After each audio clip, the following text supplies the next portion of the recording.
برادران ملت اسلامیہ، معزز محترم بزرگوں، نوجوان ساتھیوں، السلام علیکم ورحمۃ اللہ تعالی وبرکاتہ۔ نحمدہ ونصلی ونسلم علی رسولہ الکریم، اما بعد فاعوذ باللہ من الشیطان الرجیم، بسم اللہ الرحمن الرحیم۔ الذین آمنوا وکانوا یتقون، آمنت باللہ صدق اللہ مولانا العظیم۔ یا خدا بہر جناب مصطفیٰ امداد کن، یا رسول اللہ از بہر خدا امداد کن۔ یا شہید کربلا، یا دافع کرب و بلا، گل رخا شہزاد گل قبا امداد کن۔ غوث اعظم بنے بے سر و سامہ، مدد قبلہ دین، مدد کعبہ ایمہ، مدد بگرداب بلا افتادہ کشتی، مدد کن یا معین دین چشتی۔ دل کی اتح گہرائیوں کے ساتھ نبی پاک صاحب دولت سیاح افلاک، باعث تخلیق کائنات حضور احمد مجتبی محمد مصطفیٰ صلی اللہ تعالیٰ علیہ وآلہ وبارک وسلم کے مقدس اور مطہر دربار عالیہ میں درود و سلام کا نذرانہ عقیدت پیش کریں۔ اللہم صلی علی سیدنا و مولانا محمد معظم الجود والکرم وآلہ وبارک وسلم، صلاۃ و سلاما علیک یا رسول اللہ۔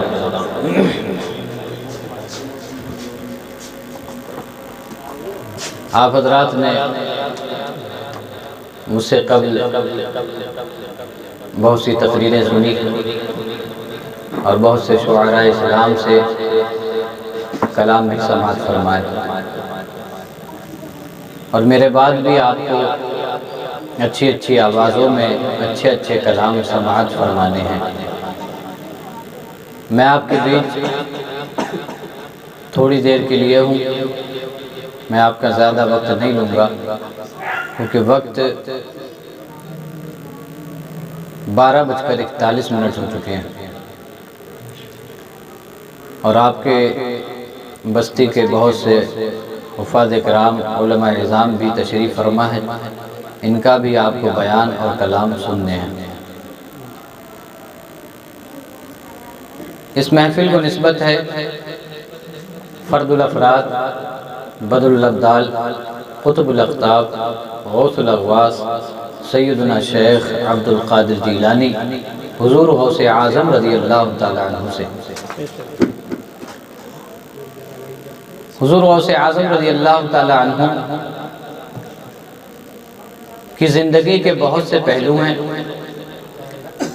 جن میں سے کئی پہلوؤں پر آپ نے شروع سے اب تک تقریر سماعت کی ہوں گی۔ آپ کی سیرت سے میں ایک گوشہ آپ کے سامنے رکھوں گا، آپ کی سخاوت۔ حضور غوث اعظم رضی اللہ تعالی عنہ کی سخاوت کیا تھی؟ امام اہل سنت فرماتے ہیں، وَرَفَعْنَا لَكَ ذِكْرَكَ کا ہے سایہ تجھ پر، بول بالا ہے تیرا، ذکر ہے اونچا تیرا۔ جس طرح حضور غوث اعظم رضی اللہ تعالی عنہ پر وَرَفَعْنَا لَكَ ذِكْرَكَ کا سایہ ہے، اسی طرح حضور غوث اعظم پر وَأَمَّا السَّائِلَ فَلَا تَنْهَرْ کا بھی سایہ ہے۔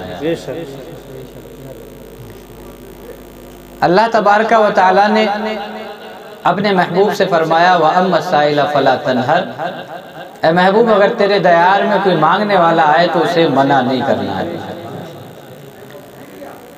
یہ ہمارے آقا کریم صلی اللہ علیہ وسلم کے دربار کا اصول ہے کہ وہاں جو بھی مانگنے جاتا ہے اسے منع نہیں کیا جاتا ہے۔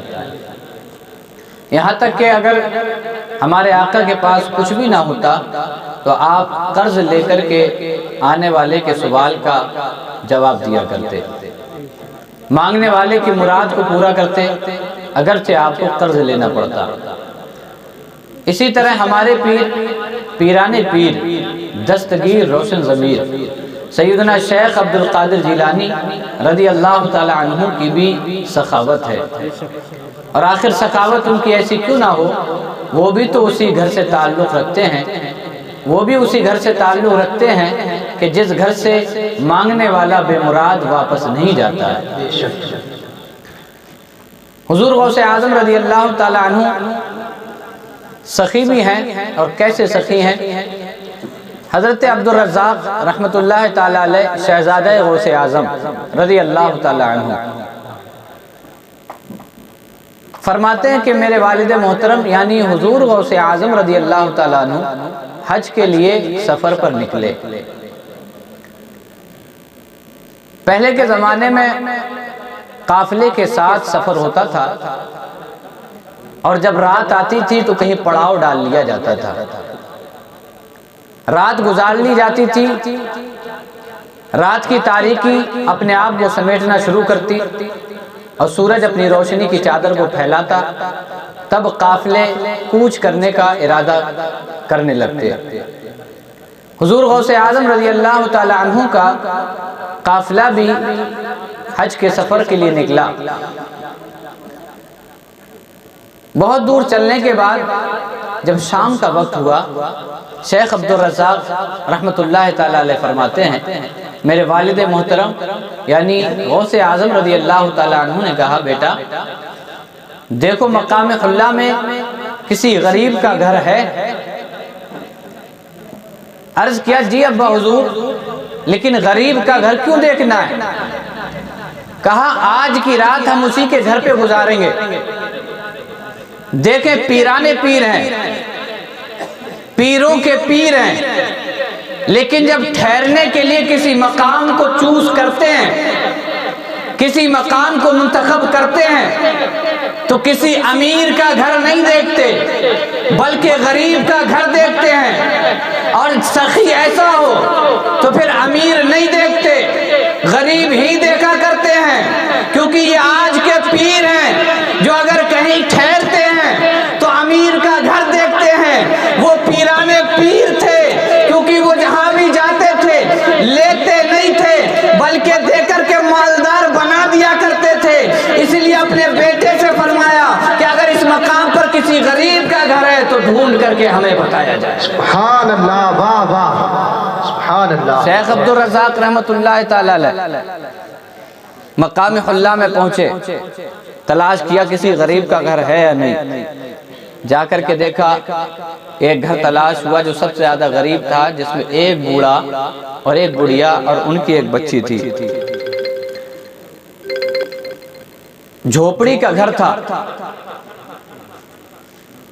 واپس آئے والد بزرگوار کی بارگاہ میں، عرض کیا ابا حضور ایک گھر ہے جو غربت کا مارا ہے، اس میں ایک بوڑھا ہے، ایک بڑھیا ہے اور ایک بچی ہے۔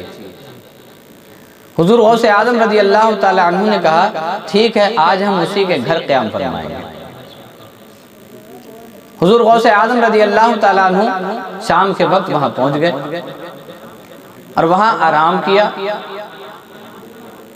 اور اسی مقام حلہ میں یہ شور ہو گیا کہ بغداد سے شیخ عبدالقادر جیلانی تشریف لائے۔ اب جب یہ شور برپا ہوا تو مقام حلہ کے بڑے بڑے مالدار لوگ اپنا مال لے کر، کپڑے کا تاجر اپنا کپڑا لے کر، جو جس تجارت میں ملوث تھا اس تجارت کا سامان لے کر غوث اعظم کی بارگاہ میں حاضر ہوئے۔ کوئی سواری لے کے آیا، کوئی کپڑے لے کے آیا، کوئی دولت پیسہ لے کے آیا۔ عرض کرنے لگے حضور یہ قبول فرما لیجئے اور آپ چلیے ہمارے گھر قیام فرمانا، آج کی رات آپ ہمارے گھر گزارنا۔ حضور غوث اعظم رضی اللہ تعالی عنہ کی سخاوت دیکھیں، وَأَمَّا السَّائِلَ فَلَا تَنْهَرْ کا مظہر دیکھیں، وَأَمَّا السَّائِلَ فَلَا تَنْهَرْ کی تفسیر دیکھیں۔ محدث مفسر تفسیر کرتے ہیں تو اپنے الفاظوں کے ذریعے تفسیر کرتے ہیں، لیکن اولیاء جب آیات کی تفسیر کرتے ہیں تو اپنے کردار کے ذریعے تفسیر کرتے ہیں۔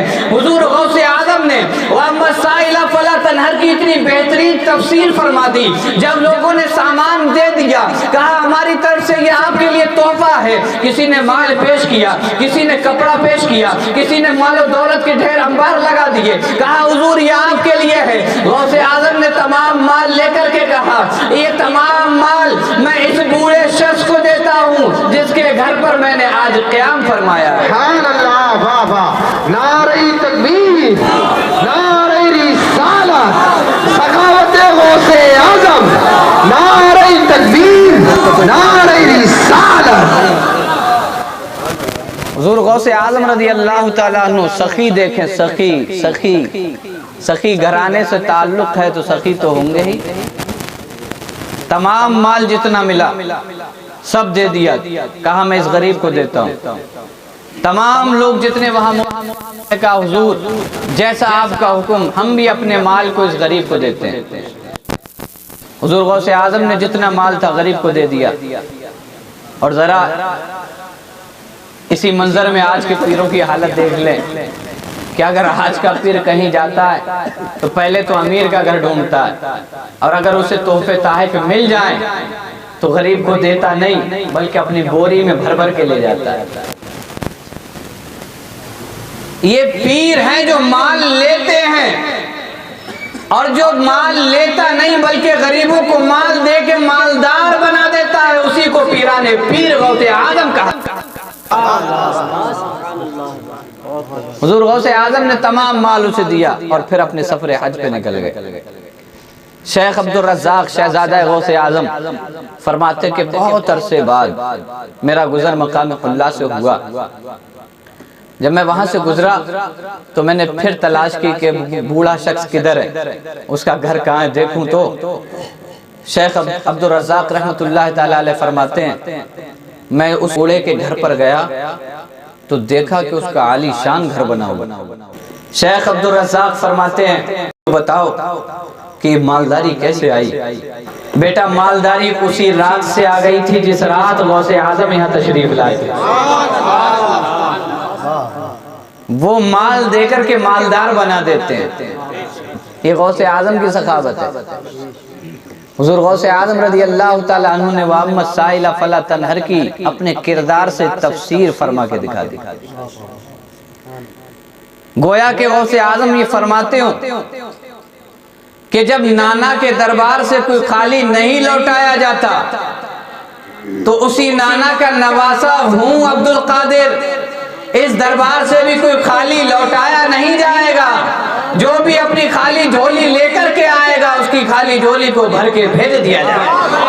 نعرہ تکبیر، نعرہ رسالت، جشن غوث الورا، نعرہ تکبیر، نعرہ رسالت۔ یہ غوث اعظم کی سخاوت ہے۔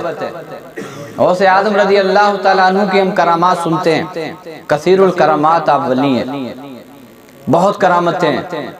ایک بات میں آپ کو بتاؤں، آپ اگر اس پر عمل کریں، ولیوں کی کرامتیں سنیں، لطف اندوز ہوں، ایمان کو مضبوط کریں، لیکن ولیوں کی سیرت کو ضرور سنیں کہ انہوں نے صرف کرامتیں نہیں دکھائی ہوتی ہیں، انہوں نے جینے کا سلیقہ بھی دیا ہوتا ہے، وہ جینے کا طریقہ بھی بتاتے ہیں۔ آج ہمارے اسٹوجوں کی یہ حالت ہے، ہمارے جلسوں کی یہ حالت ہے کہ ہم کسی کی سیرت تو کم، اس کی کرامتیں زیادہ بیان کرتے ہیں۔ کرامتیں بیان کی جائیں، کرامتیں بیان کریں، اس سے ہمارے ایمان میں مضبوطی آتی ہے، لیکن پہلے اس شخصیت کی سیرت بھی بیان کر دی جائے کہ انہوں نے اپنی زندگی میں کیا کیا کام انجام دیے تاکہ ہم اپنی زندگی سدھار سکیں۔ حضور غوث اعظم رضی اللہ تعالیٰ عنہ سخی ہیں، غریبوں کی مدد کرتے ہیں، فقیروں کا بھلا کرتے ہیں، پڑوسیوں کی مدد کرتے ہیں۔ آپ کے دربار کا یہ حال تھا کہ آپ کی چھوٹی سی زمین تھی، ایک زمین کا قطعہ، ایک ٹکڑا آپ کے ذمہ تھا جس کے آپ مالک تھے، اس پر غلہ اگتا تھا، وہ غلہ اگ کے آتا تھا، اسے چھان بھین کر کے اس کی روٹیاں پکائی جاتی تھی، روٹیاں پکا کر کے حضور غوث اعظم حکم دیتے تھے اپنے مرید کو کہ لے جاؤ جتنی روٹیاں ہیں وہ تمام روٹی دروازے پہ لے جا کر بانٹ دو۔ وہ مرید پورا تھال اٹھاتا جس میں روٹیاں ہوتی اور دروازے پہ جا کے رکھ لیتا، جو بھی اس راستے سے گزرتا تھا حضور غوث اعظم کے حکم کے مطابق وہ تمام روٹیاں اسے دے دی جاتی تھی۔ یہ غریبوں کی مدد بھی کیا کرتے، ہمیں بھی چاہیے کہ ہم بھی غریبوں کی مدد کریں، اللہ ہمیں بھی سخی بنا دے، ہم بھی فقیروں کا بھلا کریں۔ مسلمانوں کی آپس میں مدد کریں، ایک دوسرے کی مدد کرنا سیکھیں۔ غوث اعظم کی محفل ہے، حضور غوث اعظم کے صدقے میں اللہ ہمیں غوث اعظم کا صدقہ عطا فرمائے کہ ہم بھی اپنے بھائیوں کی مدد کریں۔ نبی پاک صلی اللہ علیہ وسلم ارشاد فرماتے ہیں کہ جب تک بندہ کسی بندے کی مدد میں لگا رہتا ہے، اللہ تعالیٰ اس بندے کی مدد میں لگا رہتا ہے۔ یعنی اگر ہمیں یہ چاہیے کہ اللہ ہماری مدد فرمائے تو ہمیں کسی مسلمان کی مدد کرنا چاہیے۔ کسی مسلمان کی مدد کریں گے تو اللہ ہماری مدد فرمائے۔ حضور غوث اعظم رضی اللہ تعالیٰ عنہ کی سخاوت دیکھیں۔ ایک فقیر حاضر ہوا، کہنے لگا حضور میں دریا پہ گیا تھا اور ملاح سے کہا تھا جو کشتی چلاتا ہے، اس سے میں نے کہا کہ دریا کے پار چھوڑ دو، تو اس نے میری غربت دیکھتے ہوئے، میرا حال دیکھتے ہوئے مجھے انکار کر دیا، منع کر دیا، کہا تو غریب ہے، تو پیسہ کیا دے گا، کرایہ نہیں دے پائے گا، جا میں تجھے نہیں چھوڑوں گا۔ یہ عرض کیا حضور غوث اعظم رضی اللہ تعالیٰ عنہ کی بارگاہ میں، اسی اثناء میں 30 دینار کی ایک تھیلی آئی حضور غوث اعظم کے لیے تحفے میں۔ حضور غوث اعظم نے وہ 30 دینار کی تھیلی اسی فقیر کو اٹھا کر کے دے دی اور کہا یہ 30 دینار کی تھیلی ملاح کو دے کر کے آؤ اور اس سے کہنا آج کے بعد اگر کوئی غریب تیری کشتی پہ آ کر کے بیٹھے اور یہ کہے مجھے فلاں کنارے پر چھوڑ دے تو اس سے منع مت کرنا، کیونکہ غوث اعظم نے تجھے 30 دینار دے دیے۔ بات یہیں پہ نہیں رکی، حضور غوث اعظم رضی اللہ تعالیٰ عنہ نے اپنی قمیص اتاری اور قمیص اتار کے اس فقیر کو دے دی۔ قربان جائیے۔ آپ کے خلفاء فرماتے ہیں کہ حضور غوث اعظم کی سخاوت یہ تھی کہ اگر کوئی مانگنے آ جاتا اور آپ کے جسم پہ صرف 2 کپڑے ہوتے تو آپ اس میں سے 1 کپڑا اس فقیر کو دے دیا کرتے۔ دیکھیں سخاوت، دیکھیں کیسے غریبوں اور فقیروں کی مدد فرماتے ہیں۔ صرف کرامتیں نہیں دکھائیں، صرف اپنے مرید نہیں بڑھائے، بلکہ انہوں نے زندگی جینے کا سلیقہ بھی دیا کہ اگر تمہیں ایک دوسرے کی بھلائی کرنا آ جاتی ہے تو اللہ تمہیں دلی سکون بھی عطا فرما دے گا، اور یہی زندگی جینے کا مقصد بھی ہے، وہ بھی بڑھائے گا۔ حضور غوث اعظم رضی اللہ تعالیٰ عنہ نے قمیص اتار کے دی، اس فقیر کو تحفے میں دے دی۔ پھر آپ نے 20 دینار لیے اور اس فقیر کو دیے اور اپنی قمیص 20 دینار میں اس فقیر سے پھر خرید لی۔ قربان جائیں، دیکھیں پہلے قمیص دے دی، پھر 20 دینار اسے دے کے قمیص خرید لی۔ 30 دینار تو ملاح کے لیے دیے تھے کہ کشتی میں کشتی جو چلا رہا ہے اسے دے کے آنا، اور 20 دینار اس فقیر کو دیے، اس کا بھی بھلا کر دیا اور اس آنے والے کا بھی بھلا فرما دیا۔ یہ غوث اعظم کی سخاوت ہے۔ رضی اللہ تعالیٰ عنہ کے دربار میں جو بھی آتا تھا آپ اسے خالی نہیں لوٹنے دیتے، کوئی بھی مراد لینے آتا آپ اسے مراد سے بھرپور اس کی جھولیاں بھر دیتے تھے۔ اب مانگنے والا صرف ایسا ہی نہیں کہ دولت ہی مانگنے آئے، مانگنے والے ایسے بھی آئے، ولایت بھی مانگنے آئے۔ یہ غوث اعظم کی سخاوت ہے، اور سخی حقیقت میں ہے ہی وہ کہ جس کے پاس جیسا سوال لے کے جایا جائے وہ اس سوال کو پورا فرما دے۔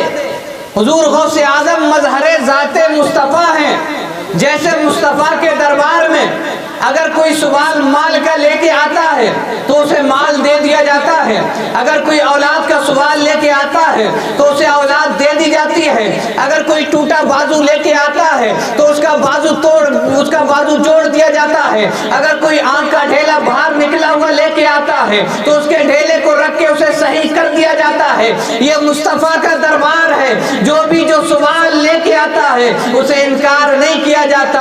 یہاں تک کہ ایک شخص حاضر ہوا اور کہا یہ پیڑ اگر بلا کر کے آپ دکھا دیں، یہ پیڑ بلا کر کے دکھا دیں، تو حضور نے فرمایا اگر میں بلا کر کے دکھاؤں یا تو اسے خود بلائے۔ وہ کہنے لگا اس سے اچھی بات کیا ہے، وہ گیا اور بلا کر کے لے آیا۔ یعنی بتانا یہ چاہتا ہوں یہ نبی کا دربار ہے جہاں سے صرف دولت ہی نہیں ملتی، یہاں اگر چاند توڑنے کی بھی بات کی جائے تو اس کو بھی پورا فرما دیا جاتا ہے۔ سبحان اللہ حضرت۔ بہت اچھے حضرت. اگر چاند توڑنے کی بات کی جائے تو اسے بھی منع نہیں کرتے ہیں، چاند توڑ دیتے ہیں. ابو جہل کنکریاں لے کے آ جائے تو اسے بھی منع نہیں کرتے ہیں، کنکریوں سے کلمہ پڑھوا دیتے ہیں. سوال یہی نہیں کہ دولت دے دو، سوال یہ بھی ہے کہ چاند کے 2 ٹکڑے کر دو، پیڑ کو اپنے پاس بلا دو، پتھروں سے سلام پڑھوا دو، یہ بھی سوال ہے. غوث اعظم مظہر ذات مصطفیٰ ہیں. یہی حال غوث اعظم کی بارگاہ تھا کہ آپ کی بارگاہ میں بھی جو بھی آتا، جیسا بھی سوال لاتا، اس کے سوال کو آپ پورا فرما دیا. اب چاہے وہ دولت سے متعلق ہو، چاہے اولاد سے متعلق ہو، چاہے لڑائی جھگڑوں سے متعلق ہو، چاہے برکتوں سے متعلق ہو، اور چاہے ولایت سے متعلق ہو. ایک شخص، آخری واقعہ، ایک شخص حاضر ہوا، اللہ کے ولی تھے لیکن کسی وجہ سے ان کی ولایت سلب ہو گئی، یعنی اللہ نے ان کی ولایت کو چھین لیا. یہ شخص جس کی ولایت کو اللہ نے چھینا، یہ کسی ولی کے پاس گئے اور ان سے کہا میرے لیے دعا کرو، اللہ نے میری ولایت کو چھین لیا ہے اور دعا کر دو اللہ سے کہ میری ولایت واپس مل جائے، مجھے اللہ پھر سے ولی بنا دے. یہ شخص جن کی ولایت اللہ نے سلب فرما لی، تقریباً 70 اولیاء اکرام کے پاس گئے، 70 اولیاء اکرام کے پاس جا کر کے کہا دعا کرو اللہ میری ولایت کو واپس کر دے. لیکن 70 اولیاء اکرام کی دعا پہ ہاتف غیبی سے صرف ایک آواز آئی، ہم اس کی ولایت کو واپس نہیں کریں گے. کسی نے کہہ دیا اے شخص اگر تجھے اپنی ولایت چاہیے جا غوث اعظم کی بارگاہ میں چلا جا، عبد القادر جیلانی سے عریضہ لگا دے، اگر وہ دعا کے لیے ہاتھ اٹھا دیں گے تو اللہ کی ذات سے امید قوی ہے کہ وہ تیری ولایت کو واپس فرما دے گا. اب اس شخص نے سنا، دوڑا بھاگا، حضور غوث اعظم کی بارگاہ میں پہنچا، عرض کرنے لگا حضور مجھ سے بہت بڑی غلطی ہوئی تھی، میں اس سے معافی مانگتا ہوں، میں آپ سے کہتا ہوں کہ آپ اللہ کی بارگاہ میں دعا کر دیں اور اللہ میری ولایت کو واپس کر دے. جو میری ولایت سلب ہوئی میں نے اس خطا سے معافی مانگ لی ہے، آپ دعا کریں اللہ میری ولایت کو واپس کر دے. حضور غوث اعظم نے ہاتھ اٹھا دیے، مولا اس کی ولایت کو واپس کر دے. ہاتھ میں غیبی سے آواز آئی عبد القادر ہم اس کی ولایت کو واپس نہیں کریں گے. حضور غوث اعظم رضی اللہ تعالیٰ عنہ نے دوسرا کہ پھر دعا کی مولا اس کی ولایت کو واپس کر دے. پھر آواز آئی عبد القادر ہم اس کی ولایت کو واپس نہیں کریں گے. توجہ رکھنا، ولایت کو واپس نہیں کریں گے. دیوانہ مچلتا کیسے ہے؟ آج تک سنا ہوگا دیوانے مچلتے ہیں، لیکن آج دیکھو دیوانہ مچلتا کیسے ہے. حضور غوث اعظم رضی اللہ تعالیٰ عنہ کی جب دوبارہ دعا بھی قبول نہ ہوئی، اپنا مسلح اٹھایا اور بغل کے نیچے دبا لیا اور دبا کر کے پہلا قدم دروازے سے نکالا تھا، پہلا قدم نکالا تھا. ہاتف غیبی سے آواز آئی عبد القادر اپنے قدم کو پیچھے کر لو، ہم نے اسے بھی اور اس کی طرح 1000 کو ولی بنا دیا ہے. اللہ نعرے تکبیر، نعرے رسالت، نعرے غوثیت، جشن غوث البرا، کرامت غوث البرا، شان غوث البرا. تنویر صاحب قبلہ. اب بات یہیں پہ نہیں رکی، اب دیوانہ ہے مچلا ہوا ہے. آج تک سنتے تھے دیوانہ مچل جاتا ہے، لیکن دیکھیں آج دیوانہ مچلا ہوا ہے. قدم پیچھے نہیں کیا، دوسرا قدم پھر بڑھا دیا. مولا 2 بار عرض کیا تھا قبول نہیں ہوا. یہ اللہ اپنے ولیوں کے اسرار کے نخرے اٹھاتا ہے. جب دوسرا قدم بڑھایا ہاتف غیبی سے آواز آئی عبد القادر اپنے قدم کو پیچھے کر لو، ہم نے اسے بھی اور اس کی طرح 2000 کو اپنا ولی بنا لیا ہے. شان غوث اعظم، شان غوث اعظم، کرامت غوث اعظم. قربان جائے یہ بات یہاں بھی ختم نہیں ہوئی. مچل کے بولیے سبحان اللہ. دیوانہ ایسے مچلتا ہے اور اللہ اپنے محبوبوں کے کیسے نخرے اٹھاتا ہے، کیسے نخرے اٹھاتا ہے. حضور غوث اعظم رضی اللہ تعالیٰ عنہ نے دوسرے قدم کے بعد بھی قدم پیچھے نہیں کیا. نخرے دیکھیں، اللہ کی بارگاہ میں ان کی مقبولیت کا اندازہ لگائیں. انہیں بھی پتا ہے کہ جب ہم مچلتے ہیں تو اللہ ہماری پوری فرماتا ہے، جب ہم مچل جاتے ہیں تو اللہ ہماری سنتا ہے. دوسرا قدم بڑھانے کے بعد بھی پیچھے نہیں.